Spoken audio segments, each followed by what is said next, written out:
Hello students, welcome to MS vision academy. और आज की वीडियो में हम बात करेंगे ऑर्गेनिक कंपाउंड्स के बारे में। लास्ट वीडियो में हमने जो बात की थी वो बात की थी हमने ऑर्गेनिक केमिस्ट्री का बेसिक जो भी था और कार्बन और उसके कंपाउंड्स, उसके इलेक्ट्रॉन्स, इन सब के बारे में हमने बात करी थी, उनकी प्रॉपर्टीज, उनके यूजेस, इन सब के बारे में बात की थी। अब जो हमारा नेक्स्ट टॉपिक आता है वो इस वीडियो में आता है ऑर्गेनिक कंपाउंड्स का। तो सबसे पहले समझ लेते हैं ऑर्गेनिक कंपाउंड्स क्या होते हैं। तो जितने भी कार्बन के कंपाउंड्स होते हैं, ठीक है, जितने भी कार्बन के कंपाउंड्स होते हैं वो सारे ऑर्गेनिक कंपाउंड्स होते हैं। सिंपल सी एक डेफिनेशन है, the compounds of carbon is known as organic compounds.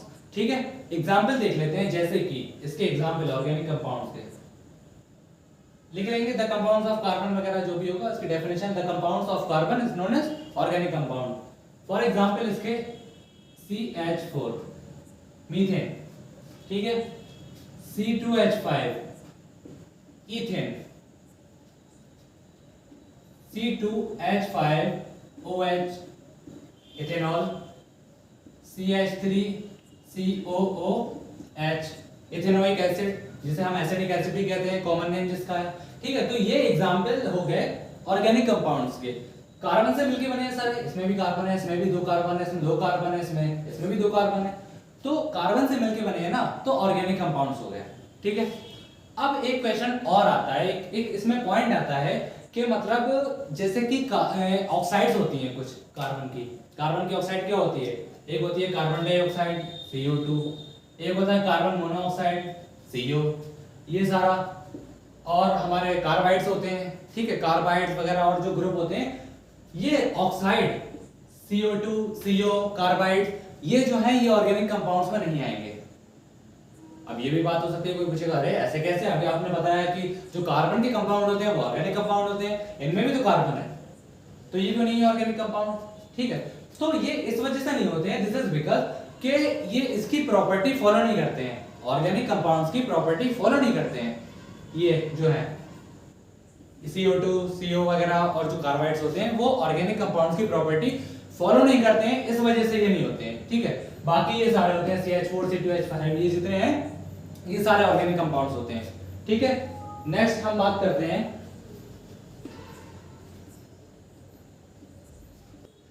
ठीक है, नेक्स्ट हम बात करते हैं इनकी प्रॉपर्टीज के बारे में। ऑर्गेनिक कंपाउंड्स की प्रॉपर्टी, एक जो प्रॉपर्टी होती है इनकी बहुत कॉमन प्रॉपर्टी, जितने भी ऑर्गेनिक कंपाउंड्स होंगे उनका low melting and boiling point. ठीक है, जितने भी ऑर्गेनिक कंपाउंड होंगे उनका मेल्टिंग पॉइंट, उनका बॉइलिंग पॉइंट लो होगा। ठीक है, और दूसरी प्रॉपर्टी एक आती है कि ज्यादातर most of the organic compounds are non non metal. कार्बन हमारा नॉन मेटल होता है ना, तो ज्यादातर कार्बन से मिलकर जितने भी वो बने होते हैं कंपाउंड्स वो नॉन मेटल होते हैं। ठीक है, most of organic compounds are non metal, ये इनकी प्रॉपर्टी हो गई। ठीक है, ऑर्गेनिक कंपाउंड्स की। अब एक बात आती है कि जो हमारे उसमें साइंस में, केमिस्ट्री में ऑर्गेनिक कंपाउंड जितने हैं डिस्कवर हो चुके हैं, तो ओवर 5 मिलियन कार्बन कंपाउंड्स हैं हमारे जो ऑर्गेनिक कंपाउंड्स हैं। कार्बन कंपाउंड जो हमारे ऑर्गेनिक कंपाउंड्स हैं वो 5 मिलियन से ज्यादा हो चुके हैं डिस्कवर। 5 मिलियन, बहुत सारे होते हैं 5 मिलियन। अब एक क्वेश्चन ये भी उठता है कि इतने सारे कार्बन कंपाउंड कैसे बन गए, इतने सारे बन गए, 5 मिलियन से ज्यादा कैसे बन गए। तो उसके दो रीजन है, बताते हैं।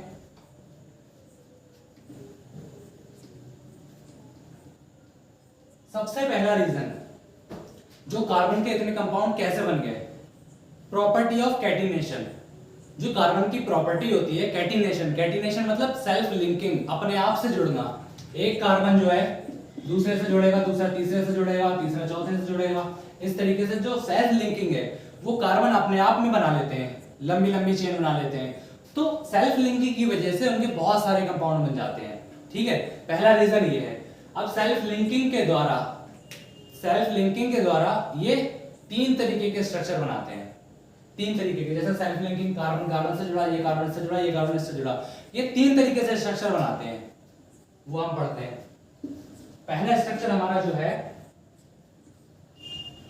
पहला स्ट्रक्चर स्ट्रेट चेन स्ट्रक्चर। सबसे पहला हमारा कौन सा है? Straight chain structure. Straight chain कैसे होगी? कार्बन, ये कार्बन, ये कार्बन, ये कार्बन, ये कार्बन, इस तरीके से ये स्ट्रेट चेन बनती चली जाएगी। ये क्या होगा? Straight chain structure.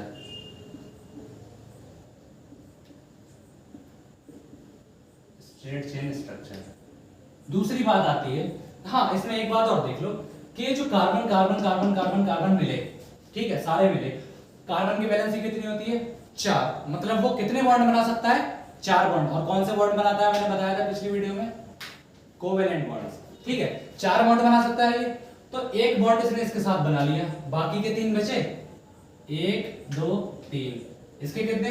2 बना लिए, 2 बचे, 1 2, ऐसे इसके 2 बचे, इसके 2 बचे, इसके 2 बचे, और एक ये भी तीसरा, ठीक है, ये बॉन्ड बचे। अब हम करते क्या है, जितने भी कंपाउंड बनते हैं, कार्बन ने सेल्फ लिंकिंग की और उसके जितने भी बॉन्ड बचे, ठीक है, उसमें हाइड्रोजन जोड़ देते हैं। हाइड्रोजन, सब में हाइड्रोजन। ये स्ट्रक्चर इसका इस तरीके से पूरा हो जाता है। क्योंकि ऐसे क्वेश्चन भी तो उठ सकता है कि कार्बन 4 बॉन्ड बनाता है, इसमें एक क्यों बनाया था, ठीक है, तो ये हाइड्रोजन से कंप्लीट कर देते हैं। ये स्ट्रेट चेन बनी है तो स्ट्रेट चेन स्ट्रक्चर हो गया, ठीक है। दूसरा हमारा आता है, दूसरा देख लेते हैं, एक कार्बन, दूसरा कार्बन, 3 4 5 6, कितने भी जोड़ दो, ये स्ट्रेट चेन बनी। अब इस स्ट्रेट चेन में एक नीचे ब्रांच निकल आएगी, इस तरीके से ब्रांच निकल आएगी। ब्रांच निकली, यहां में निकाल लो, एक ब्रांच और निकल गई। तो ये ब्रांचेस निकल गई ना, तो दूसरा स्ट्रक्चर कौन सा होता है? Branched structure, branched chain structure, ठीक है, ब्रांच चेन स्ट्रक्चर। पहला हो गया हमारा स्ट्रेट चेन स्ट्रक्चर, दूसरा हो गया branch chain structure. Third structure जो हमारा आता है, थर्ड टाइप का, वो कैसा आता है? वो आता है इस तरीके से, एक कार्बन, 2 3 4 5 6, कितने भी मान लो, ये से बॉन्ड किया, ये से बॉन्ड लगाया, ये चेन जो थी वो यहां से स्टार्ट होके यहीं पर खत्म हो गई, मतलब क्लोज हो गई, क्लोज हो गई ना। तो थर्ड वाला हमारा स्ट्रक्चर कौन सा होगा? Closed chain structure, closed chain. तो ये था हमारा फर्स्ट पॉइंट, जिसकी वजह से ऑर्गेनिक कंपाउंड्स इतने ज्यादा होते हैं। अब सेकंड पॉइंट के बारे में बात करते हैं कि सेकंड पॉइंट क्या है जिसकी वजह से ऑर्गेनिक कंपाउंड्स इतने 5 मिलियन से भी ज्यादा हैं, ठीक है। सेकंड पॉइंट,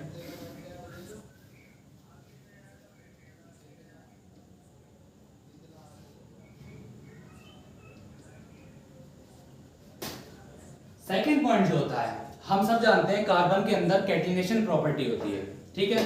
कैटिनेशन प्रॉपर्टी क्या होती है? सेल्फ लिंकिंग, जो भी बताया था। कैटिनेशन प्रॉपर्टी की वजह से जो था वो तो हमारा यही था, फर्स्ट पॉइंट वाला। सेकंड पॉइंट हमारा जो है वो हमारा है, कार्बन के अंदर हम जानते हैं कि 4 वैलेंसी होती है, 4 वैलेंसी होती है। कार्बन के अंदर जब 4 वैलेंसी होगी तो एक कार्बन 4 बॉन्ड बनाएगा, कोवेलेंट बॉन्ड बनाता है, 4 बॉन्ड बनाएगा। अब 4 बॉन्ड में क्या होता है? इसके साथ क्लोरीन भी जुड़ सकता है, इसके साथ ऑक्सीजन भी जुड़ सकता है, इसके साथ नाइट्रोजन भी जुड़ सकता है, ठीक है, और हाइड्रोजन तो जुड़ता ही है। तो ये क्या हो रहा है? नाइट्रोजन, क्लोरीन, ऑक्सीजन, अलग अलग करके एलिमेंट जुड़ गए हैं इसमें, अलग अलग एलिमेंट से जुड़ के अलग अलग कंपाउंड बनेगा। जाहिर सी बात है कि एक अलग सा एलिमेंट आया, कार्बन है, ऑक्सीजन आया, अलग सा एलिमेंट बना लिया, और क्लोरीन आया, ठीक है, और यहाँ पर ये नाइट्रोजन भी आ रहा है। अलग अलग जो हमारे एलिमेंट आ रहे हैं कार्बन से आके जुड़ गए हैं थ्रू कोवेलेंट बॉन्ड, तो अलग अलग स्पीशीज बन रही है, अलग कंपाउंड्स बन रहे हैं। तो इसी वजह से कार्बन के कंपाउंड, जिन्हें कि ऑर्गेनिक कंपाउंड्स कहते हैं, वो 5 मिलियन से भी ज्यादा है, बहुत ज्यादा कार्बन कंपाउंड है, ठीक है, ऑर्गेनिक कंपाउंड। ये हमारा सेकंड पॉइंट था, ठीक है, उम्मीद है समझ में आ गया होगा। तो ऑर्गेनिक कंपाउंड्स हमारा हुआ। अब हम बात करते हैं टाइप्स ऑफ ऑर्गेनिक कंपाउंड्स की, ठीक है, ऑर्गेनिक कंपाउंड्स के टाइप। तो ऑर्गेनिक कंपाउंड्स का पहला टाइप होता है हाइड्रोकार्बन्स, ठीक है, हाइड्रोकार्बन्स। दूसरा हमारा होता है हेलोएल्केन्स, ठीक है, तीसरा हमारा होता है अल्कोहल्स, चौथा कार्बोक्सिलिक एसिड, ठीक है, और कीटोन्स, एल्डिहाइड, ये हमारे होते हैं टाइप्स ऑफ ऑर्गेनिक कंपाउंड्स, ठीक है। एक और आता है, इनमें एक और आता है ईथर, ईथर जो है वो भी एक क्लास है ऑर्गेनिक कंपाउंड का, ठीक है। अब ये क्या है, जब तुम आगे जाओगे, अभी आगे आगे जैसे पढ़ोगे, ग्रेजुएशन में जाते हैं, और तो क्या होता है 12th क्लास में ही देख लो, ग्रेजुएशन तो ग्रेजुएशन का, इनके अलग अलग चैप्टर है अल्कोहल नाम से, अल्कोहल, फिनॉल, इस तरीके के ये चैप्टर है। हेलो एल्केन, हेलो अरीन्स, ये भी चैप्टर है एक। अब जब जाओगे ग्रेजुएशन में जाओगे तो अल्कोहल नाम से अलग चैप्टर मिलेगा तुमको, कार्बोक्सिलिक एसिड नाम से अलग चैप्टर मिलेगा, एल्डिहाइड नाम से अलग चैप्टर मिलेगा। तो ये छोटे छोटे सिर्फ लिखे हुए हैं। अभी तो हम बेसिक पढ़ रहे थे, तो अब हम जैसे जैसे आगे बढ़ रहे हैं तो हमें सिर्फ ऑर्गेनिक कंपाउंड्स पढ़ा, हमने इसके टाइप्स पढ़े। अब हमको सिर्फ पता है कि इसके टाइप्स होते हैं, ये छोटे छोटे एक पॉइंट है इसके टाइप होते हैं, लेकिन यही एक पॉइंट पूरे जाके पूरे पूरे चैप्टर बनते हैं, ठीक है। बहुत ज्यादा वास्ट है, तो यहीं से अगर समझोगे अच्छे से तो अच्छे से समझ में आएगा, ठीक है। तो हम क्या करेंगे, इसके ऊपर अलग से वीडियो बनाएंगे। हाइड्रोकार्बन्स पर एक अलग वीडियो होगी, हेलो एल्केन्स पर अलग वीडियो होगी, अल्कोहल पर अलग होगी, ऐसे ही हर टॉपिक पर एक अलग वीडियो बनेगी, क्योंकि इससे तो ऐसे बनाएंगे तो बहुत बहुत लंबी वीडियो बन जाएगी। तो एक टॉपिक पर एक वीडियो बनेगी, वो भी मतलब काफी शॉर्ट करके हम बताएंगे, तो इस तरीके से होगा। लेकिन हम बताएंगे सब कुछ एकदम डिटेल में, शॉर्ट तरीके से डिटेल में बता देंगे बहुत आसानी से, जो आप शॉर्ट वीडियो में भी देख सको, ठीक है। तो आज की वीडियो को हम खत्म करते हैं। ऑर्गेनिक कंपाउंड उम्मीद है समझ में आ गया होगा, ठीक है। Thank you.